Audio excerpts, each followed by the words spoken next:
Go. Hey guys, I'm here with So Coach Hamilton Thorell. He is a former U.S. Olympic, he is a U.S. Olympic 1996 U.S. Olympic invitee. I'm here with George Dale. He is a Beyond My Expectations intern and football player, and our social media person, and our hype man, and an overall phenomenal senior in high school. And then I'm also here with Marcus Boyd. Marcus Boyd is a music producer, music composer, clothing designer. He's doing Yeah. shoe tag. I mean, he's doing dog tags. He's doing shoes. He's doing clothing line. He's doing all kinds of things. And he is a person with autism. The autism doesn't define him.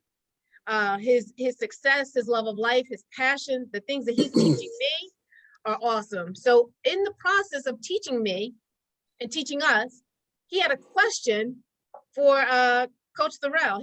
We heard something about Coach Thorell, and what did you ask, Marcus? I can't remember.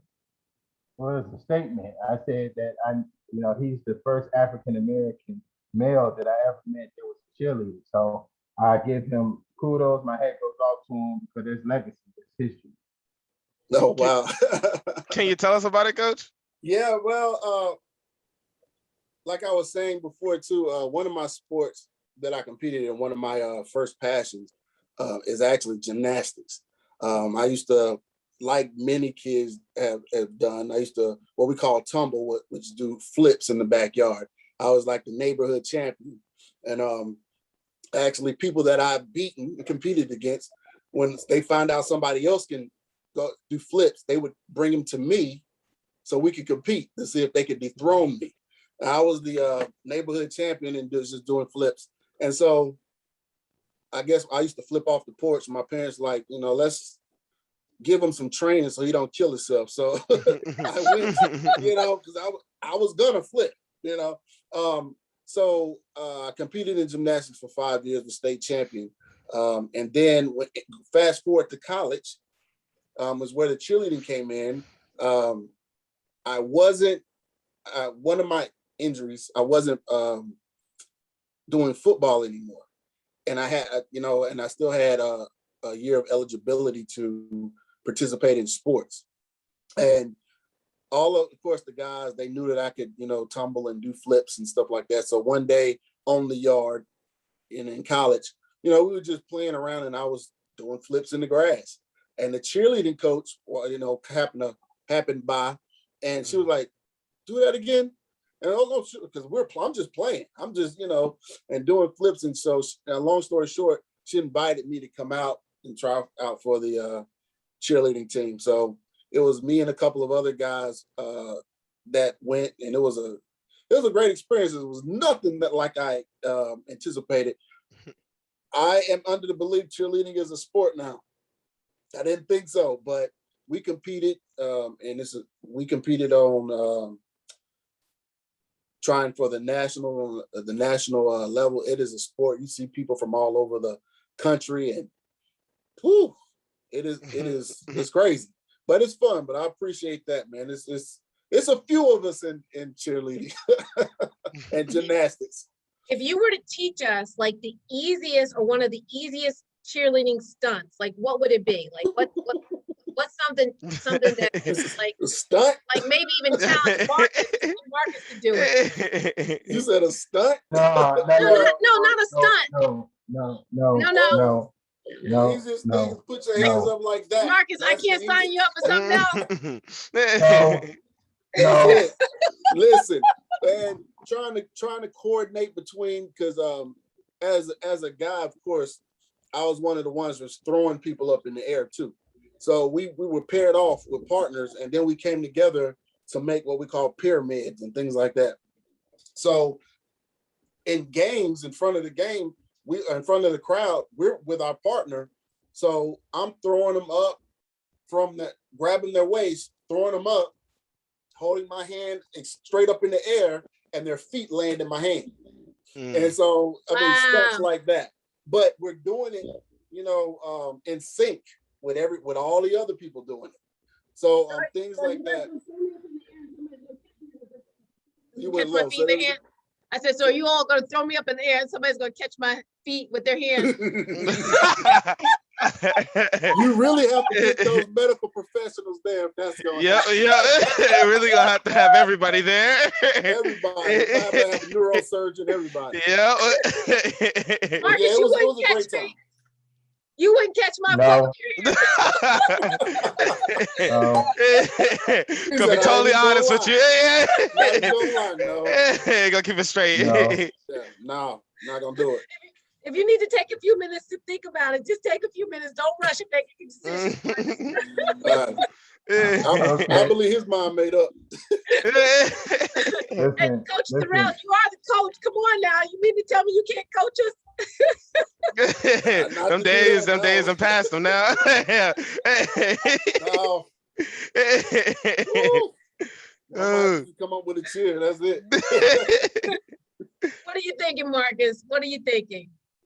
I mean, I think that, you know, in the world of autism, you know, you have young ladies that does cheerleading and stuff of that nature. So in the end of the day, I think it's a good vehicle to help push acceptance, to help push more awareness, and to help push more enjoyment in the field of sports. So Mhm. I give you kudos, coach, for what you help contribute to the field of cheerleading, what you help contribute to the field of gymnastics. I mean, again, coming from that, you know, the areas I come from, you know, gymnastics and that type of thing is not really normally talked about. Football, basketball, Right. baseball, those type of things normally talked about. Even tennis is not talked about.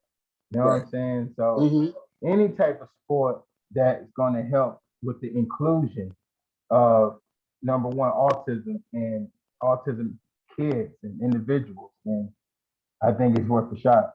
Wow. Right. Awesome.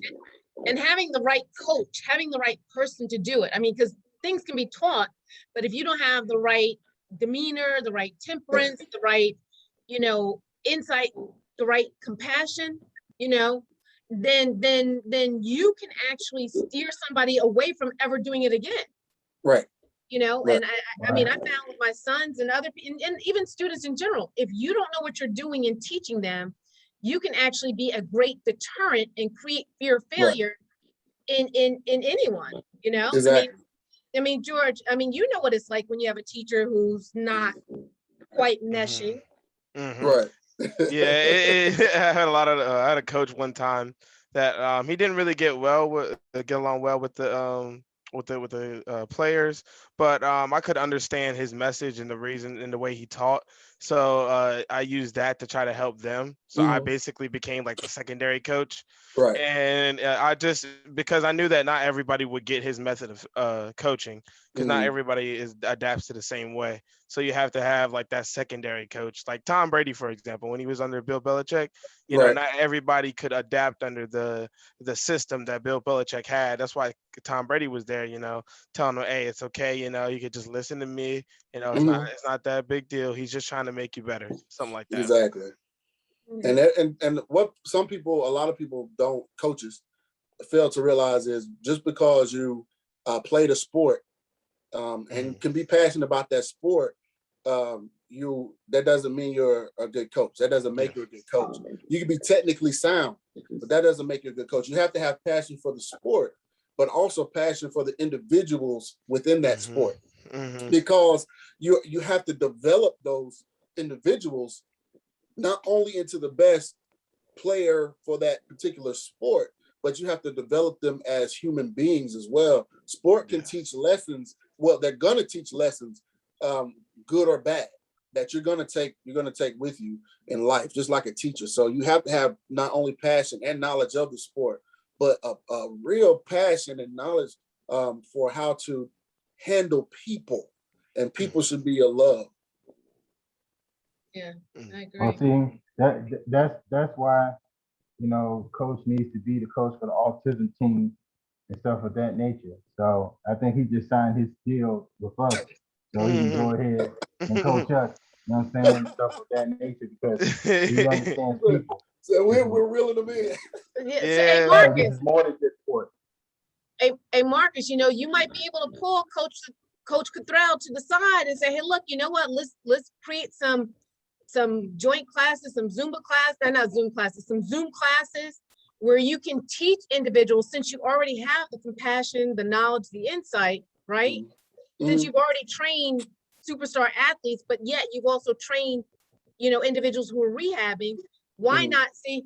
And you know, he didn't tell me to do this, so I'm really and truly putting him on the spot. But you know, why not come and create a program where we can watch it via, you know, virtually, so that way, if somebody has a fear of failure and there's that certain amount of intimidation, they're not put on the spot in front of everybody. It's a video. Right. They can walk away and come back and stuff like that. So I'm just saying that, I don't know, just something up out That's the air, awesome. just coming through, saying that maybe you, Marcus, and you, Coach Cottrell, need to talk and see how you can expand physical fitness for individuals with autism, because the bottom line is there are not a lot of age appropriate opportunities once you finish high school for individuals who learn and perform differently. Wow. I'm down with it. So Yeah. you know, let's just make the process. I mean, That's it. because you know, autism individuals deserve to be able to do anything that anybody else does. So, Absolutely. you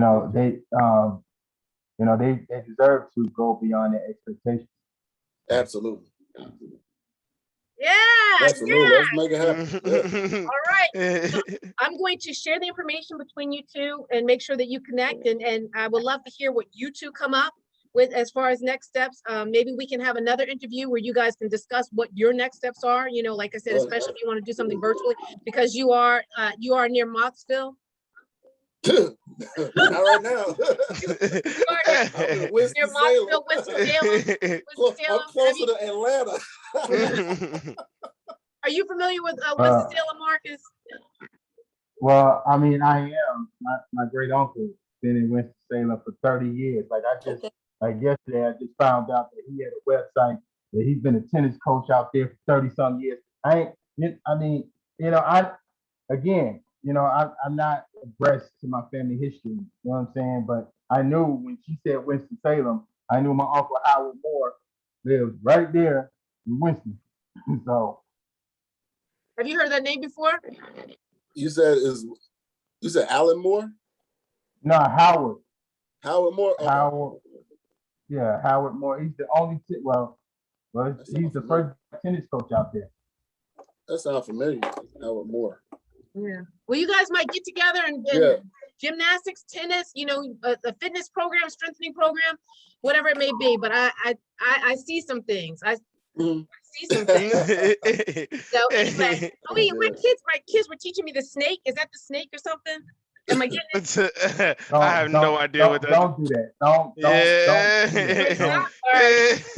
that. Don't do that. Do you? Gotta go, girl. Do you? Thank you. That's what I'm saying. Go coach. That's why you coach. I wanted to say. I don't know what that was. Marcus. See now you. See, I was gonna be nice, but now I'm gonna beat you when I race you. No, I'm just kidding.